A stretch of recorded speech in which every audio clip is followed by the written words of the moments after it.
Este es el país de Myanmar, a veces también conocido como Birmania. En realidad, solo parece un país funcional en nuestra imaginación, en los mapas. Cuando miras más de cerca, Myanmar es, sin exageración, el país geopolíticamente más complejo del planeta hoy en día. Es extremadamente difícil para los extranjeros entender lo que realmente está pasando. El país ha sido completamente consumido por una guerra civil brutal y multifacética que ha estado ocurriendo durante más de 4 años. Esta guerra ha destrozado el país en un complicado mosaico de milicias rivales, señores de la guerra, combatientes de la resistencia y un régimen central totalitario dominado por el ejército que llegó al poder en un golpe de Estado a principios de 2021. El golpe derrocó al anterior gobierno democráticamente elegido. Puede que hayas visto memes sobre este golpe cuando ocurrió, centrados en una mujer que se grababa haciendo una rutina de baile aeróbico mientras el ejército del país estaba ocupado asaltando y derrocando al gobierno justo detrás de ella. Ese golpe fue lo que desencadenó la actual guerra civil en el país. En los últimos 4 años y pico de lucha en Myanmar, más de 82,000 personas han sido asesinadas. Mientras tanto, más de 3.2 millones de personas han sido desplazadas internamente. Esto hace que la guerra que aún se libra en Myanmar sea uno de los conflictos activos más violentos y destructivos en el mundo hoy en día. Sin embargo, ha atraído solo una fracción de la atención internacional que han recibido otras guerras importantes en Ucrania y Gaza. Pero Myanmar, un país de unos 54 millones de personas en el corazón del sudeste asiático, está activamente en proceso de morir con consecuencias potencialmente catastróficas para el resto de Asia y el mundo. La economía de Myanmar se ha desplomado al menos un 20% desde que comenzó la guerra civil. El gobierno central ahora controla solo alrededor de 1/5 parte del territorio del país y prácticamente ninguna de sus fronteras internacionales con sus vecinos. En las regiones fronterizas periféricas, en su mayoría sin ley, más allá del control del gobierno, se han establecido un tráfico masivo de drogas y las fábricas de estafas más grandes del mundo que ocupan rascacielos enteros y retienen a decenas de miles de personas. Gobiernos de todo el mundo han advertido a sus ciudadanos que no viajen a ninguna parte de Myanmar debido a la amenaza persistente de quedar atrapados en la guerra. Y el país ahora corre un grave riesgo de balcanizarse o fragmentarse y convertirse en otra Yugoslavia o Afganistán, pero a una escala aún mayor, y ya se ha convertido en lo que es esencialmente el único estado fallido en el este de Asia, ubicado en la encrucijada estratégica entre China, India y la Bahía de Bengala. Esto tiene consecuencias muy importantes para todos a su alrededor, especialmente para China, que se ve cada vez más forzada a intervenir militarmente en el caos desatado que está ocurriendo inmediatamente al otro lado de su frontera suroeste. Para entender cómo Myanmar llegó a este punto, a un posible colapso del Estado hoy en día, y para entender la gravedad de las posibles consecuencias, primero ayuda a entender la serie de eventos que condujeron al golpe y a la guerra civil en 2021. Antes de 1989, el país era conocido como Birmania, así que ese es el nombre al que me referiré por un tiempo a partir de ahora. Birmania, como muchos otros lugares del mundo, fue tomada por los británicos y gobernada por ellos como una posesión colonial durante más de un siglo, entre 1824 y 1948. Después de que Birmania finalmente obtuviera su independencia de los británicos tras la Segunda Guerra Mundial, ha luchado constantemente por gobernar su sociedad multiétnica extremadamente diversa. Hoy en día hay un asombroso número de 135 grupos étnicos separados, distintos y reconocidos que están presentes en el país. Los Bamar, de quienes se derivó el nombre original del país, Birmania, siempre han constituido la mayoría de la población del país.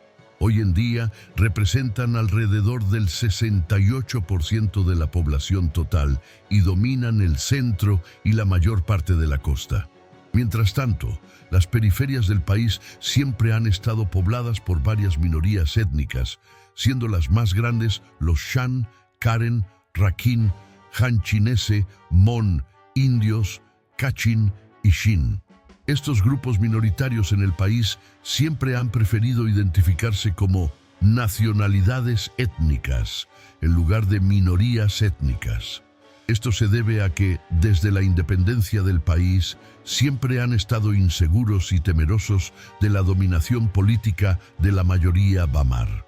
Para añadir una capa más a la complejidad, la abrumadora mayoría de la sociedad birmana practica el budismo, incluyendo la mayoría étnica Bamar. Pero varios de los grupos étnicos minoritarios practican predominantemente el cristianismo o el islam en su lugar, como los Chin, Kachin y Karen, que son predominantemente cristianos, y los Rohingya, que son predominantemente musulmanes. En el periodo previo a la independencia de Birmania, después de la guerra, el principal líder de la independencia del país, llamado Angan, prometió que a algunos de estos grupos étnicos minoritarios se les otorgaría su plena autonomía dentro de sus propios territorios en Birmania, con una opción adicional de secederse de Birmania después de que hubieran pasado 10 años.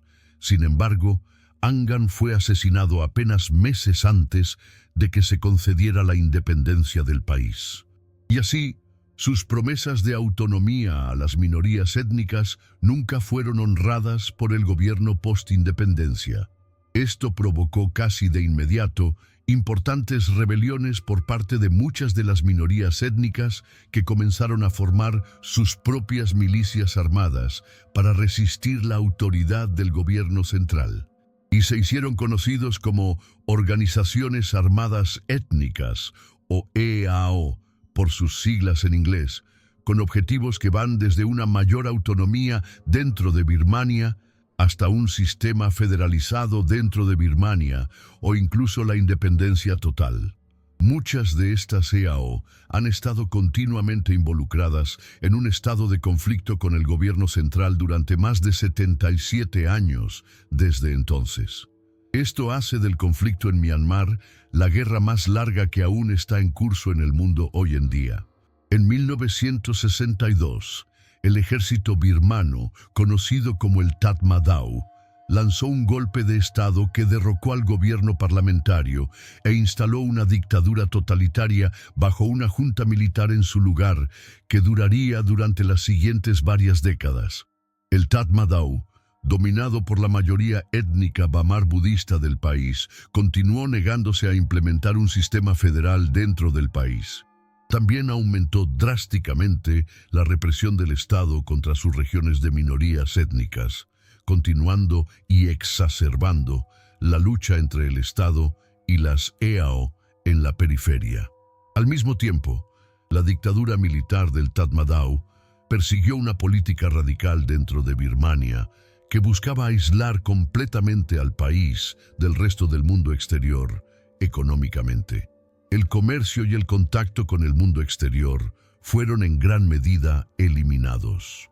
La mayoría de las industrias fueron nacionalizadas y la planificación central al estilo soviético se combinó con las creencias budistas tradicionales y las supersticiones locales profundas. El resultado fue una increíble mala gestión económica y una pobreza paralizante. Para 1987, después de más de un cuarto de siglo de gobierno totalitario del Tatmadaw, Birmania era el segundo país más empobrecido de todo el planeta, permaneciendo solo apenas por delante de la cercana Camboya, que había perdido más de una cuarta parte de su población solo unos años antes, bajo el infame régimen de Pol Pot. El año siguiente, en 1988, El nivel de descontento popular dentro del país había aumentado lo suficiente como para estallar en un levantamiento masivo a nivel nacional que involucró a cientos de miles de personas. El régimen del Tatmadaw respondió con una brutal represión armada, matando probablemente a miles de manifestantes en el proceso. Aunque el Tatmadaw terminó aplastando el levantamiento por la fuerza y continuó en el poder, también se dio cuenta de que necesitaba comenzar a adoptar reformas para evitar que el mismo tipo de levantamiento volviera a ocurrir. El régimen del Tatmadaw cambió unilateralmente el nombre del país de Birmania a Myanmar justo al año siguiente, en 1989, en un intento de distanciarse del pasado colonial del país y ser más inclusivo con los muchos y diversos grupos étnicos del país, aparte de los Bamar. Sin embargo, el cambio de nombre ha seguido siendo muy controvertido desde entonces, ya que no fue decidido democráticamente por un régimen que tomó el poder por la fuerza. Los Estados Unidos y varios otros países alrededor del mundo que no reconocen al gobierno militar del país como legítimo continúan insistiendo en llamar oficialmente al país Birmania en su lugar. Es por eso que en Google Maps y otras aplicaciones seguirás viendo la disputa marcada con ambos nombres mostrándose a la vez. Para mostrar aún más cuán serios supuestamente eran sobre la reforma del país, el Tatmadaw también acordó celebrar la primera elección abierta del país en casi 3 décadas en 1990. Por alguna razón, confiaban en que realmente ganarían. En cambio, un partido conocido como la Liga Nacional para la Democracia o el NLD ganó de manera decisiva. El NLD estaba liderado por una mujer llamada Aung San Suu Kyi, la hija de Aung San, el héroe de la era de la independencia de Myanmar que había abogado por el federalismo en el país y fue asesinado décadas antes.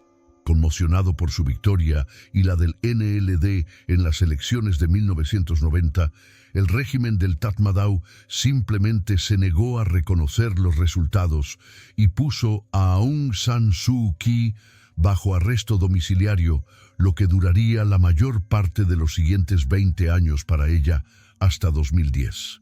En los años que siguieron, el Tatmadaw consolidó aún más su poder en Myanmar y aumentó sus ataques contra las EAO en la periferia, destruyendo la mayoría de sus bases y bastiones para mediados de la década de 2000 y firmando acuerdos de alto el fuego con muchas de ellas. Pero los resultados de las elecciones de 1990 también mostraron al Tatmadaw cuán impopulares eran realmente entre la gente a la que gobernaban por la fuerza. Y así, para mantener su control del poder, crearon lo que llamaron una hoja de ruta hacia la democracia disciplinada, que culminó en 2008 con la redacción de una nueva constitución. Esta nueva constitución, por primera vez en la historia de Myanmar después de la independencia, creó 5 zonas autoadministradas y una división autoadministrada para 6 de los grupos étnicos minoritarios del país, reduciendo la necesidad de que muchos de ellos continuaran luchando.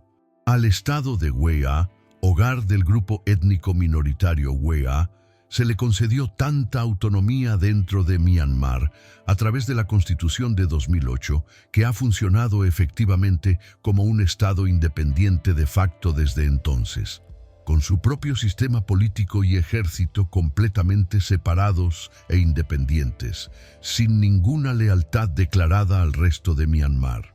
El Tatmadaw también liberó a miles de sus prisioneros políticos, incluyendo a Aung San Suu Kyi, de su largo arresto domiciliario, y acordó celebrar otra ronda de elecciones nuevamente en 2010. 20 años después de sus últimas elecciones que se negaron a reconocer en 1990. Sin embargo, a diferencia de las elecciones de 1990 que lo sorprendieron, se aseguraron de que, sin importar cuán malos fueran los resultados de las elecciones de 2010 para ellos, continuarían en gran medida en el poder sin tener que recurrir a la fuerza. Escribieron en la Constitución de 2008 que al menos el 25% de todos los escaños parlamentarios en el gobierno todavía estarían reservados para el ejército. Solo el ejército continuaría controlando la política de seguridad del país sin ninguna supervisión civil, mientras que el ejército también continuaría nombrando a uno de los 2 vicepresidentes del país. Esto esencialmente aseguraba que el ejército podría vetar cualquier enmienda constitucional propuesta en el futuro. Para tratar de dar forma aún más al resultado de las elecciones, el ejército también simplemente prohibió a cualquiera que estuviera casado con un ciudadano extranjero postularse para presidente. Esto era básicamente un intento de bloquear a Aung San Suu Kyi de postularse de nuevo, ya que estaba casada con un ciudadano británico. Como resultado, su partido decidió boicotear las elecciones de 2010 en protesta, y así el partido preferido del ejército ganó las elecciones en su lugar y se mantuvieron en gran medida en el poder. Unos años más tarde, Myanmar celebró otra elección general en 2015 en la que el partido de Suu Kyi, el NLD, finalmente participó por primera vez en un cuarto de siglo. Y al igual que en las elecciones de 1990, una vez más ganaron con la gente de manera decisiva.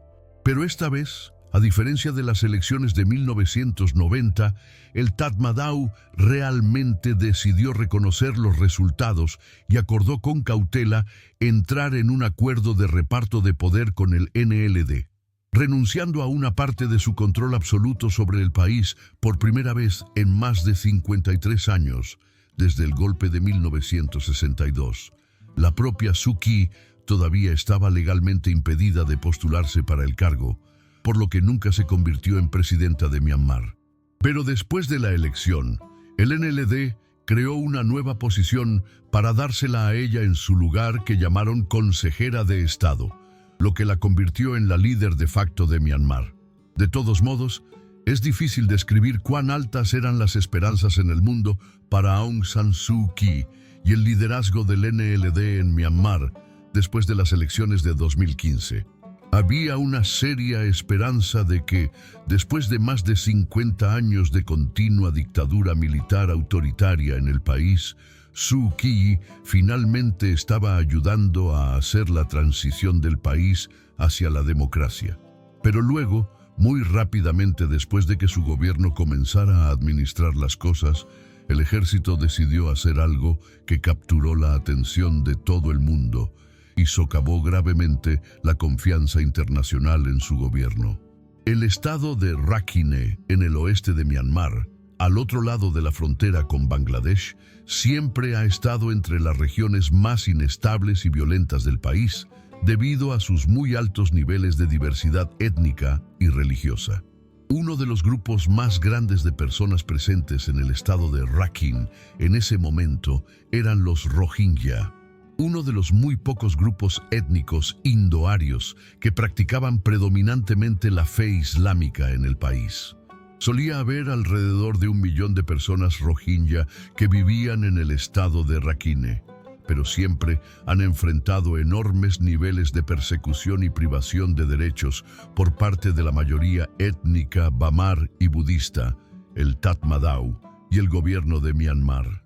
El gobierno de Myanmar ha mantenido continuamente que los Rohingya, predominantemente musulmanes, no son indígenas del país y que solo fueron traídos para establecerse en la Birmania histórica por el gobierno colonial británico durante el siglo XIX.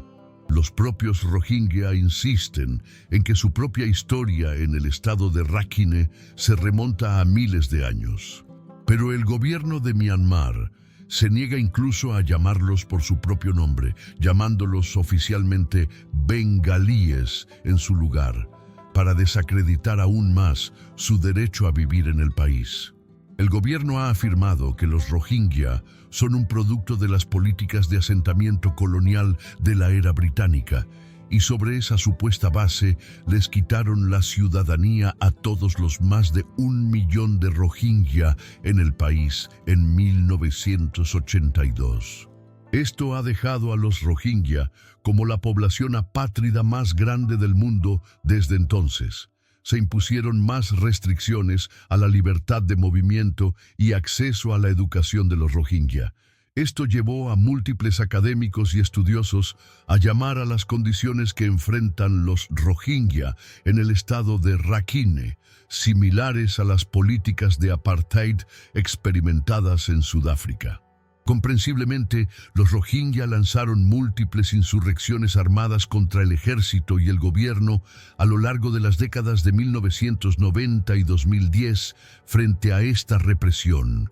Y en octubre de 2016, un ataque de un grupo militante Rohingya a una estación de policía en el estado de Rakhine mató a 12 oficiales de policía del Tatmadaw.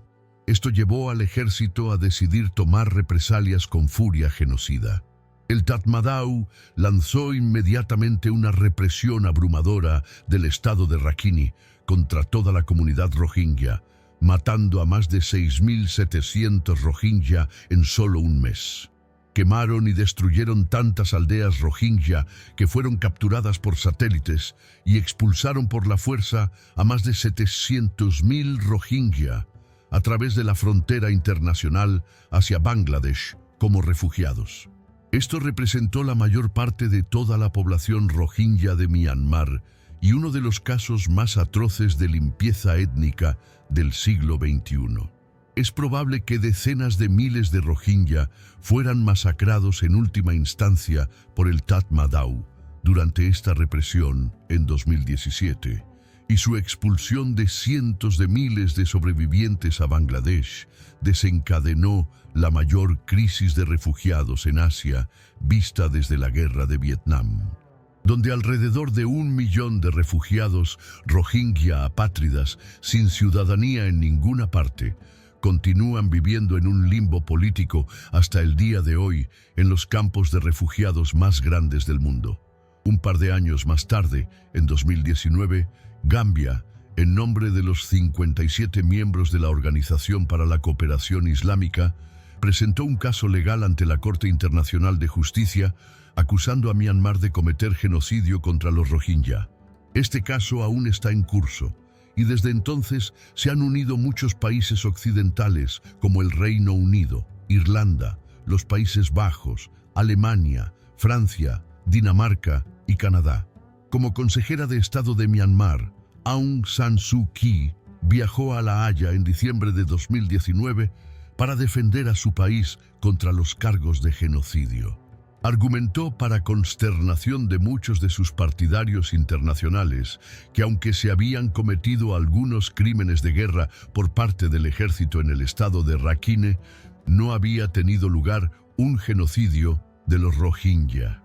Con su apoyo de Occidente sustancialmente erosionado después de hacer estos argumentos en la Corte Penal Internacional, Myanmar celebró otra elección general en noviembre de 2020, en la que su partido, NLD, volvió a ganar de manera decisiva por segunda vez consecutiva.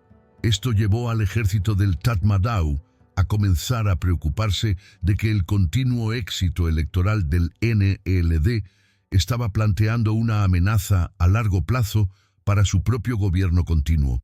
Así que, al igual que hicieron después de que las elecciones de 1990 no salieran a su favor, el Tatmadaw simplemente impugnó las elecciones de 2020 como supuestamente fraudulentas. Y luego, en febrero de 2021, lanzaron un golpe de Estado a gran escala contra el gobierno civil con el que comenzamos este video. Arrestaron a decenas de los funcionarios del gobierno recién elegidos antes de que pudieran asumir sus cargos.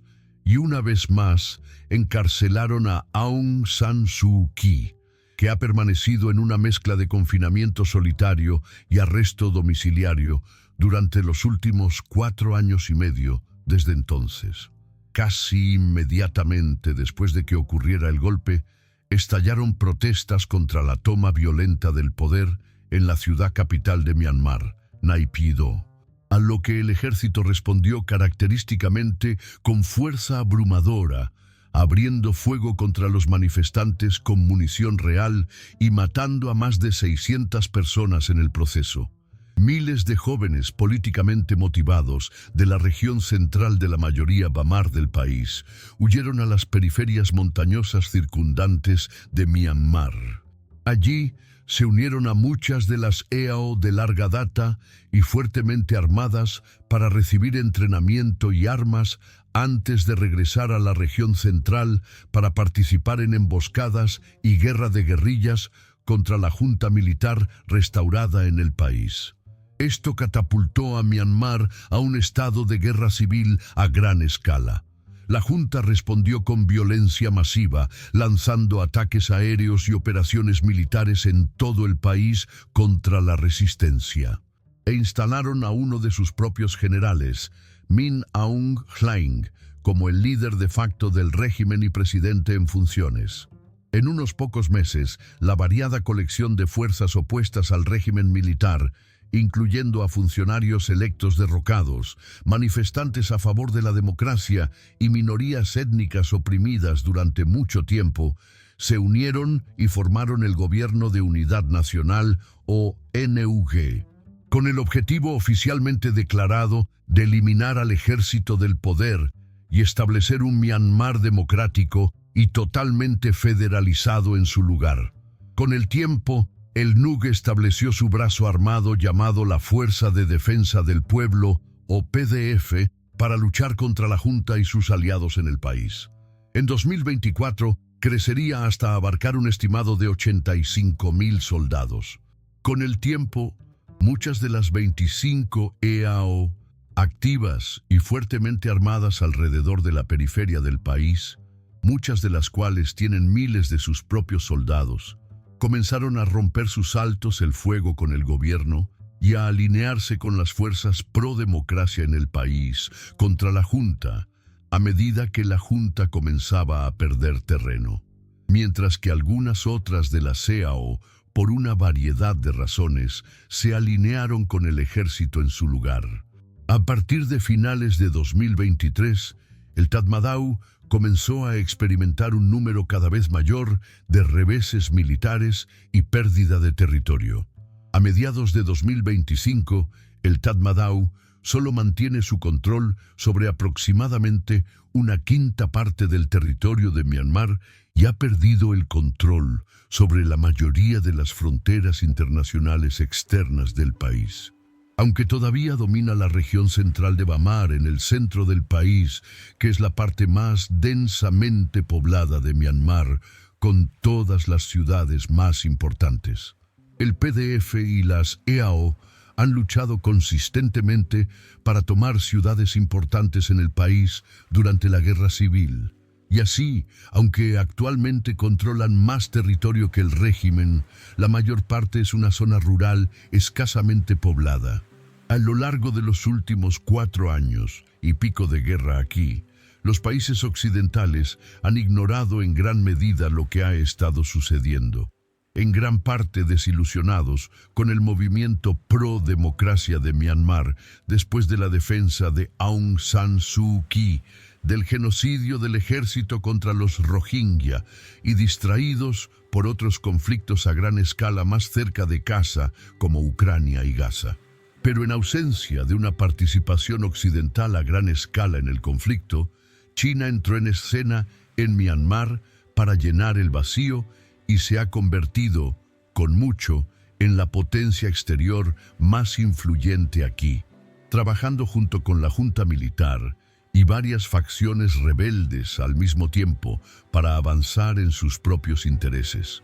Myanmar es uno de los países más importantes en este momento para el cálculo geopolítico de China, y los intereses de Beijing en el país son numerosos. Es el único país que limita directamente con China que está experimentando una guerra importante en su propio territorio. Y así, naturalmente, a China le preocuparía garantizar la estabilidad a lo largo de toda la longitud de su frontera, que se extiende y serpentea por casi 2.100 kilómetros. A China también le preocupa mucho suprimir cualquier potencial influencia occidental en Myanmar, representada principalmente por el NUG y la resistencia pro-democracia en el país. No hay un solo país que limite directamente con China que sea explícitamente pro-occidental en este momento, y a China le gustaría que siguiera siendo así. Un gobierno pro-occidental en el poder en Myanmar se convertiría en un puesto avanzado de influencia occidental en el flanco suroeste de China, con consecuencias potencialmente desastrosas para la planificación estratégica de China con respecto a una invasión de Taiwán. Por esta razón, China ha apoyado principalmente al régimen militar del Tatmadaw en el poder en el país, pero también ha apoyado a toda una serie de EAO rebeldes al mismo tiempo que no están comprometidas ideológicamente con la democracia. Esto socava al NUG y a la resistencia pro-democracia mientras mantiene a Myanmar crónicamente inestable entre el Tatmadaw y las EAO. Ninguno de los dos ha demostrado ser capaz de derrotar decisivamente al otro a lo largo de los años, ya que ambos recibieron el apoyo de China de diferentes maneras en diferentes momentos. Desde la perspectiva de Beijing, el gobierno más ideal en el poder en Myanmar sería pro-chino, como a menudo ha sido el Tatmadaw. Pero a falta de eso, su siguiente opción más preferible sería un Myanmar inestable que no pueda expulsar eficazmente la influencia de China. Y la opción menos preferible sería un Myanmar completamente democrático y federalizado que probablemente se acercaría más a Occidente y socavaría la influencia e inversiones estratégicamente críticas de China en el país. ¿Cuáles son estas inversiones chinas estratégicamente críticas en el país? No busques más allá de los oleoductos y gasoductos que ayudaron a construir a través de Myanmar entre 2009 y 2014 a un costo de miles de millones de dólares. Estos dos oleoductos se conocen como los oleoductos Sino-Myanmar y se construyeron como parte del programa de infraestructura más grande de China, la Iniciativa de la Franja y la Ruta. El territorio de Myanmar es crítico para China para estos oleoductos porque proporcionan a China una puerta de entrada al Océano Índico y, lo que es más importante, proporcionan a China una ruta alternativa de importación de energía al estrecho de Malaca. Aproximadamente el 95% de las importaciones de energía de China actualmente viajan al país por mar, en gran parte a bordo de petroleros que vienen del Golfo Pérsico, rico en petróleo y gas, así como de Rusia. El 80% de las importaciones de energía de China se ven obligadas actualmente por la geografía a pasar por el estrecho de Malaca en su camino hacia los puertos chinos. Un punto de estrangulamiento crítico que podría ser bloqueado por la Marina de los EEUU en caso de que estalle una guerra por Taiwán. Tal acción eliminaría inmediatamente la mayoría de las importaciones de energía de China necesarias para sostenerse. Así que durante décadas, China ha estado ocupada construyendo rutas alternativas de importación de energía para sortear el problema del estrecho de Malaca. Y los oleoductos Sino-Myanmar son algunas de estas alternativas más importantes. Comienzan en el puerto de aguas profundas de Kyaukphyu, en la isla de Ram Ri, en la costa de Myanmar, y luego viajan por casi 2.500 kilómetros a través de todo el país, a través de terrenos montañosos y cubiertos de selva antes de cruzar la frontera hacia China, donde continúan extendiéndose hacia la importante ciudad de Kunming, la capital y la ciudad más grande de la provincia de Yunnan, en el sur de China. Financieramente, estos oleoductos de petróleo y gas gemelos acortan unos 3.000 kilómetros y 5 a 6 días de tiempo de viaje para que los recursos energéticos lleguen a las costas de China, ahorrando dinero considerable en costos de transporte. Pero, lo que es más importante, también permiten a China importar al menos una cierta cantidad de petróleo y gas sin tener que depender del envío a través del vulnerable estrecho de Malaca.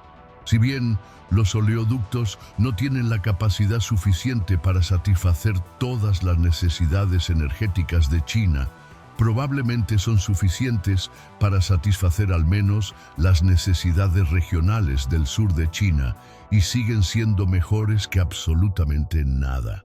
En 2019, el oleoducto de petróleo pudo proporcionar aproximadamente del 7 al 8% de las importaciones totales de petróleo crudo de China, mientras que el gasoducto pudo proporcionar alrededor del 6% de las importaciones totales de gas de China. El gasoducto, sin embargo, ha estado operando muy por debajo de su capacidad total durante años. Si China es capaz de hacerlo funcionar a su máxima capacidad, podría proporcionar más del 20% de las importaciones totales de gas de China en su lugar. Juntos, los oleoductos reducen significativamente la exposición estratégica de China a su vulnerabilidad del estrecho de Malaca, lo que le da a China mucha más flexibilidad estratégica cuando se trata de un posible asalto a Taiwán. Por lo tanto, estos oleoductos que atraviesan Myanmar son piezas de infraestructura estratégica extremadamente valiosas para China y representan el mayor interés y riesgo de China en el país. China quiere garantizar la seguridad de estos oleoductos, pero atraviesan varias secciones de Myanmar actualmente bajo control tanto de rebeldes como de la junta que están experimentando fuertes combates armados. A pesar de esto, sin embargo, a lo largo de los últimos 4 años de guerra en Myanmar, los oleoductos han permanecido casi completamente intactos por cualquiera. Esto se debe a que ni la Junta ni ninguno de los rebeldes contra los que están luchando quieren incurrir en la ira de China tocándolos. Los oleoductos comienzan en el puerto de Kiau Piu y luego viajan a través del estado de Rakhine de Myanmar, primero en su camino hacia China. Pero el estado de Rakhine está actualmente casi completamente controlado por una de las EAO rebeldes que luchan contra la Junta, el Ejército de Arakan o AA. El AA está asediando actualmente el puerto de Kiau Piu, que todavía está bajo el tenue control de la Junta por ahora, donde comienzan ambos oleoductos. El AA tiene un estimado de 50.000 combatientes bajo su mando actualmente y han estado luchando contra la Junta para tratar de establecer un estatus similar para ellos mismos en el estado de Rakhine, como el que existe en el estado de Wa, es decir, un estado independiente de facto con completa autonomía dentro de Myanmar. En toda la historia del conflicto de Myanmar, que se remonta a la independencia del país, el gobierno central nunca antes había enfrentado la perspectiva de que una facción rebelde se acercara tanto a controlar la totalidad de uno de los estados del país. Y si bien podrías pensar que a China le preocuparía eso, ya que es donde comienzan sus oleoductos, en realidad no les preocupa porque han buscado activamente relaciones amistosas tanto con el AA como con la Junta por igual. Tanto la Junta como el AA han prometido a China que no desplegarán armamento pesado alrededor de los oleoductos. Pero tanto la Junta como el AA también han permitido a China desplegar a sus propios mercenarios en Kiau Piu a partir de febrero de 2025 para defender la entrada a sus oleoductos, lo cual por sí solo es un desarrollo impresionante en esta guerra. Solo días antes de su despliegue, la Junta en Myanmar aprobó una nueva ley que por primera vez permitía al personal militar extranjero operar dentro del país, pero solo bajo la apariencia de mercenarios. Los soldados chinos desplegados en Myanmar solo tienen que renunciar a sus posiciones en el EPL antes de asumir sus nuevos roles de mercenarios, lo que efectivamente establece un despliegue militar chino de facto en Myanmar, sin ninguna de las complicaciones diplomáticas que podrían surgir de un despliegue oficial más público. El movimiento ha creado esencialmente una versión china del grupo Wagner ruso, la compañía mercenaria estatal que Rusia pudo desplegar en teatros como Ucrania y Siria mientras mantenía una negación plausible. Ahora, por primera vez, los mercenarios chinos también están activamente en el terreno en Myanmar con el objetivo explícito de defender los oleoductos de China en el país de la caótica guerra que está arrasando a su alrededor. El oleoducto se extiende aún más a través del territorio controlado por la Junta en la región central de Bamar, en el centro del país, donde ha sido atacado por rebeldes en al menos 2 ocasiones separadas anteriormente. En febrero de 2022 y luego nuevamente en mayo de 2023. Pero desde entonces los rebeldes se han abstenido de atacar los oleoductos de nuevo, conscientes de que China controla en gran medida el flujo de sus suministros de municiones y armas que cruzan la porosa frontera a través de grupos proxy. A medida que los oleoductos continúan avanzando a través de Myanmar, viajan a través del estado de Shan antes de entrar finalmente en China. Hoy en día, el estado de Shan es un complicado domo de trueno en gran parte sin ley de varias EAO en guerra, rebeldes pro democracia, señores de la guerra, sindicatos criminales y la Junta. Un área peligrosa por la que los oleoductos críticos de China deben viajar. Probablemente preocupada por esto desde el principio, la Junta del Tatmadaw intentó demostrarle a China que tenía sus mejores intereses en el corazón, colocando minas terrestres a lo largo de los accesos a los oleoductos para evitar cualquier sabotaje potencial. Pero ahora los oleoductos corren casi por completo a través del territorio controlado por los rebeldes en el estado de Shan, desde el corazón de Bamar hasta la frontera china. Lo que significa que ambos extremos de los oleoductos en Myanmar, donde comienzan y donde entran en China, están actualmente bajo control rebelde. Este es también un desarrollo bastante reciente, y al igual que en el estado de Rakhine, donde China coopera en gran medida con las EAO locales, China coopera con las EAO locales en el estado de Shan también. En áreas periféricas donde las Fuerzas Armadas de la Junta estaban escasamente distribuidas, como en el estado de Shan, se basaron en la contratación de milicias privadas y fuerzas de guardia fronteriza para luchar contra la resistencia en su lugar. Con poco dinero, la Junta pagó a estos proxies esencialmente permitiéndoles abrir el tráfico de drogas y establecer enormes empresas criminales como casinos turbios y fábricas de estafas en línea que en su mayoría se dirigían a personas en China. La escala de estas fábricas de estafas establecidas en las fronteras sin ley del estado de Shan es difícil de comprender, especialmente si es la primera vez que escuchas sobre ellas. Se establecieron edificios enteros de gran altura de la nada en las remotas selvas sin ley, llenos de personas traficadas que fueron introducidas de contrabando de todo el mundo y obligadas a trabajar contra su voluntad en varias estafas de criptomonedas, fraudes de citas en línea, deepfakes de Instagram y Facebook y más. Para 2023, la ONU estimó que unas 120.000 personas habían sido traficadas y encarceladas en estas masivas fábricas de estafas en todo Myanmar, dirigidas principalmente a ciudadanos chinos. Estas fábricas de estafas de Myanmar drenaron miles de millones de dólares de la economía china.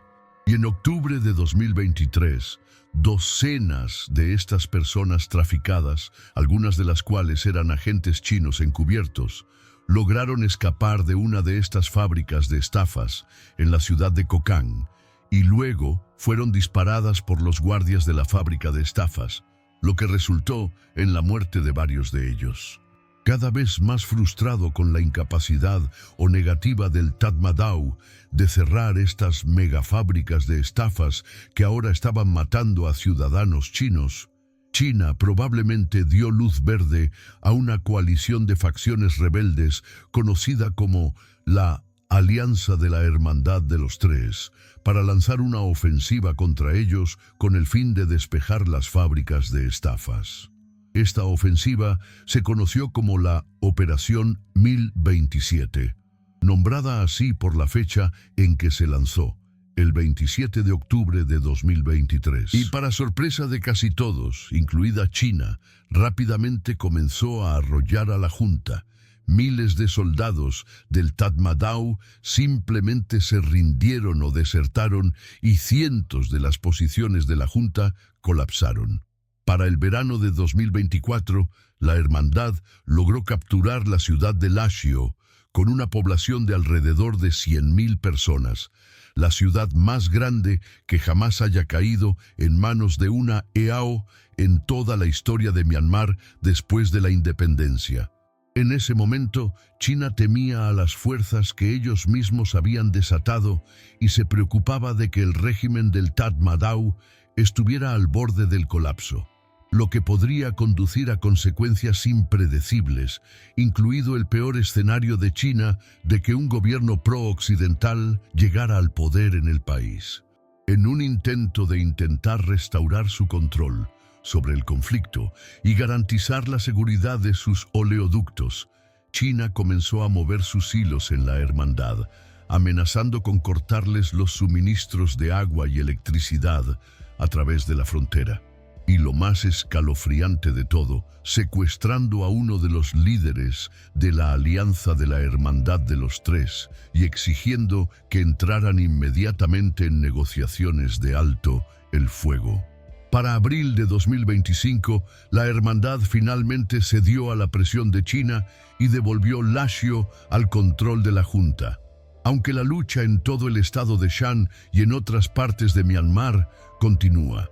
A medida que la Operación 1027 continuaba ganando impulso aquí, el Tatmadaw comenzó a volverse cada vez más desesperado por detenerlos, recurriendo a ataques aéreos masivos e indiscriminados y bombardeos de artillería contra objetivos civiles, aumentando dramáticamente las bajas de este horrible conflicto. Sabiendo la importancia que tanto la Junta como los rebeldes le dan a apaciguar a China, algunos de los civiles de Myanmar han comenzado a refugiarse cada vez más alrededor de los oleoductos, ya que saben que es el último lugar que cualquiera de las partes atacará voluntariamente y por lo tanto es quizás el lugar más seguro para que cualquiera esté en todo el país. Ahora, además de los oleoductos, China también está muy interesada en los propios recursos naturales de Myanmar. Myanmar generalmente produce aproximadamente la mitad de los elementos de tierras raras pesadas de todo el mundo. Un subconjunto de tierras raras que incluye terbio y disprosio, que son críticos para tecnologías verdes como las turbinas eólicas y las baterías de vehículos eléctricos. Prácticamente todas las tierras raras pesadas de Myanmar también se producen en un cinturón minero relativamente estrecho en el estado de Kachin, en el norte del país, inmediatamente al otro lado de la frontera con China. Pero a medida que la Alianza de la Hermandad de los Tres, alentada por China, derrotó a la Junta del Tatmadaw en el estado de Shan durante la ofensiva 1027, el Ejército de Independencia de Kachin, o KIA, una EAO que opera dentro del estado de Kachin, logró aprovechar el caos y tomar el control sobre este cinturón minero de tierras raras pesadas solo un año después, en octubre de 2024, lo que fue otra gran derrota para la Junta. Desde entonces, la producción de la mitad de las tierras raras pesadas del mundo ha sido controlada por un ejército rebelde, uno de los más antiguos del país, que se remonta a décadas y que ha buscado lograr la autonomía para el pueblo de Kachin, predominantemente cristiano, de la mayoría bamar budista. China domina el procesamiento de elementos de tierras raras pesadas, pero también dependen mucho de la importación de las materias primas de este cinturón minero al otro lado de la frontera en Myanmar, que el KIA ahora controla, lo que le ha dado al KIA más influencia sobre China que casi cualquier otro grupo rebelde en Myanmar.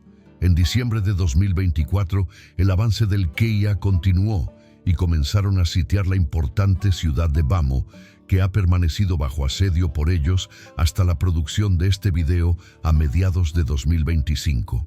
Bamo es un importante centro logístico para la Junta y hogar de alrededor de 166,000 personas, lo que significa que si cae en manos del KIA, será, con mucho, la ciudad más grande que haya caído en manos de los rebeldes en Myanmar hasta la fecha. Evidentemente, temiendo que otra ciudad importante cayera del control de la Junta a una facción rebelde, China supuestamente emitió un ultimátum al KIA a principios de 2025 para que levantaran su asedio de Bamo, o China dejaría de comprar tierras raras de las minas ahora controladas por el KIA, que generaron alrededor de 1.4 mil millones de dólares en comercio en 2023, cuando la Junta todavía las controlaba. Pero el KIA, sabiendo muy bien cuánto depende China de estas minas de tierras raras pesadas para su propio procesamiento, esencialmente ha intentado ir de farol y hasta ahora se ha negado a cooperar con sus demandas. Continuaron asediando Bamo de todos modos en desafío, con la creencia de que China eventualmente cederá y reanudará el comercio con ellos de nuevo tarde o temprano. Si Bamo cae, el KIA estaría un paso más cerca de lograr el control total de todo el estado de Kachin. Y si eso sucede, creen que a China no le quedaría otra opción que dejar de lado su apoyo a la Junta y negociar directamente con ellos en su lugar, logrando así sus dos objetivos de autonomía y continuar comerciando con China a largo plazo. De todos modos, este desarrollo en el estado de Kachin resalta los límites del control de China sobre los eventos en Myanmar. Si bien Beijing pudo usar la alianza de la Hermandad de los Tres para despejar las enormes fábricas de estafas en su frontera y luego los presionó para que no fueran demasiado lejos, haciéndolos rendir su control sobre Lashio, no han podido obligar al KIA a abandonar su asedio de Bamo. Y así, desde finales de 2023, los rebeldes han estado creciendo cada vez más poderosos en las periferias del país. Los estados de Kachin, Shan, Kaya, Kayin, Chin y Rakhine, en las periferias, en su mayoría poblados por minorías étnicas, están actualmente controlados en su mayoría por facciones rebeldes de EAO, mientras que el interior de la mayoría Bamar está en un estado en el que gran parte del campo está controlado por los rebeldes del Nuge Pro-Democracia, con todas las principales ciudades y áreas urbanas todavía controladas por la Junta del Tatmadaw. Maltratada y desmoralizada, la Junta se ha vuelto cada vez más desesperada y viciosa para mantenerse en el poder. Al comienzo del golpe a principios de 2021, el Tatmadaw tenía un estimado de 300,000 soldados en sus filas, lo que desde entonces se ha reducido a solo alrededor de 130,000 que aún quedan hoy a mediados de 2025. Como resultado de las altas bajas y la deserción rampante, en una señal importante de la creciente desesperación del Tatmadaw, comenzaron a implementar el reclutamiento forzoso de hombres bajo su control en 2024 para abordar sus crecientes problemas de mano de obra, y desde entonces han reclutado por la fuerza a unos 30,000 hombres en el país, lo que ha resultado en un enorme éxodo de jóvenes que huyen de las principales ciudades del país para esquivar la posibilidad de ser reclutados, empeorando aún más los problemas económicos paralizantes del país en medio de la guerra. Luego, para empeorar aún más las cosas en Myanmar, el país también fue sacudido por un devastador terremoto el 28 de marzo de 2025. Con un epicentro ubicado a solo 20 kilómetros de la ciudad de Mandalay, la segunda ciudad más grande del país, justo a lo largo de la falla de Sagaing, en la intersección de la placa de la India y la placa de Sunda, con una magnitud de 7.7 en la escala de Richter. Fue asombrosamente el terremoto más poderoso que ha golpeado a Myanmar en más de un siglo desde 1912, y simplemente ocurrió en probablemente el peor momento posible, mientras el país estaba consumido por su debilitante guerra civil. La verdadera extensión del daño causado por este terremoto al país es imposible de saber debido a la guerra civil y la dificultad de adquirir datos precisos de las áreas controladas por los rebeldes en el campo. Dicho esto, hubo muchas estimaciones. El Banco Mundial estimó que el terremoto causó alrededor de 11.000 millones de dólares en daños a la propiedad en Myanmar, equivalente a aproximadamente el 14% del PIB actual de Myanmar. Decenas de miles de edificios en todo el país se derrumbaron o resultaron gravemente dañados, mientras que al menos 5.300 personas murieron en el desastre. La enorme escala de este desastre solo añadió más miseria en Myanmar, después de más de 4 años de guerra civil a gran escala que ya había dejado a decenas de miles de otros muertos. Y a pesar de acordar inicialmente un alto el fuego en la guerra para ayudar con las operaciones de búsqueda y rescate y recuperación de desastres, el Tatmadaw lo rompió casi de inmediato y continuó lanzando cientos de ataques aéreos contra las fuerzas rebeldes en todo el país solo días después, devolviendo casi de inmediato al país al combate a gran escala sobre las ruinas dejadas por el terremoto solo días antes. A estas alturas, Myanmar se ha convertido en un estado fallido, en un mar de caos, inestabilidad y guerra en el corazón del sudeste asiático, con un futuro impredecible y profundamente incierto. Los rebeldes, si bien han tenido éxito en las periferias de Myanmar, están luchando por capturar ciudades importantes y están luchando por avanzar más profundamente en la región central de Bamar, donde los soldados que pertenecen a la Junta del Tatmadaw, que son predominantemente Bamar, probablemente lucharán más duro para repeler a los ejércitos de minorías étnicas que avanzan de lo que lo han hecho previamente en las fronteras.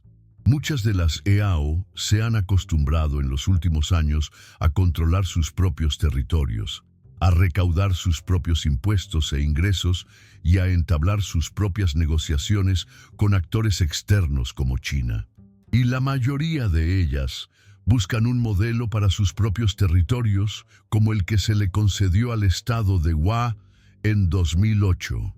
Prácticamente todas buscan convertirse en estados independientes de facto dentro de Myanmar, con completa autonomía del gobierno central, con sus propios gobiernos y ejércitos totalmente separados. Y probablemente continuarán desconfiando del gobierno central en el país, incluso si el Tatmadaw es removido del poder y las fuerzas pro-democracia del NUG toman su lugar, debido a las últimas décadas de experiencia negativa previa. A instancias de China, el Tatmadaw planea celebrar una nueva elección en el país a finales de este año o a principios de 2026 para intentar legitimar y estabilizar su gobierno en Myanmar. Pero ¿cómo planean hacer eso con la guerra civil aún continuando y con la mayor parte del país bajo control rebelde? Será la mejor suposición de cualquiera. Hay varios caminos diferentes que Myanmar podría potencialmente tomar. Continuar con una guerra civil inestable y caos, como los que Siria o Libia han enfrentado durante mucho más tiempo, con un régimen militar no democrático que se niega a ceder el poder. Un movimiento democrático del NUG victorioso que finalmente transforma el país en un sistema federalizado con estados casi completamente autónomos alrededor de las periferias. O una mayor fragmentación y balcanización que conduce a un colapso total del Estado a lo largo de líneas étnicas y religiosas, como lo que sucedió en Yugoslavia durante la década de 1990. dejando atrás una colección de pequeños estados étnicos alrededor de las periferias y un estado remanente de mayoría bamar en el centro. Y todo esto está sucediendo mientras China continúa observando desde el exterior con una alarma y ansiedad cada vez mayores por sus oleoductos y su acceso a las minas de tierras raras en el país, aumentando la participación militar china para asegurar sus inversiones e intereses. Casi 1 millón de Rohingya étnicos apátridas que continúan viviendo en el exilio y en campos de refugiados al otro lado de la frontera en Bangladesh, incapaces de regresar. Y todo esto mientras otras guerras importantes en curso en Ucrania y Gaza continúan alejando la atención del mundo occidental de este otro horrible conflicto importante en curso. El periodismo en el mundo occidental, en general, ha visto una caída bastante significativa en los últimos años, que casi todos hemos sentido de una forma u otra. El antiguo modelo de negocio de los periódicos dejó de funcionar a medida que los lectores comenzaron a pasarse a Internet y en el espacio digital moderno. Los medios de comunicación están incentivados a perseguir los clics para aumentar los ingresos. Pero perseguir los clics significa cambiar hacia una cobertura de eventos más sesgada, que es más probable que provoque la ira de la gente para captar su compromiso.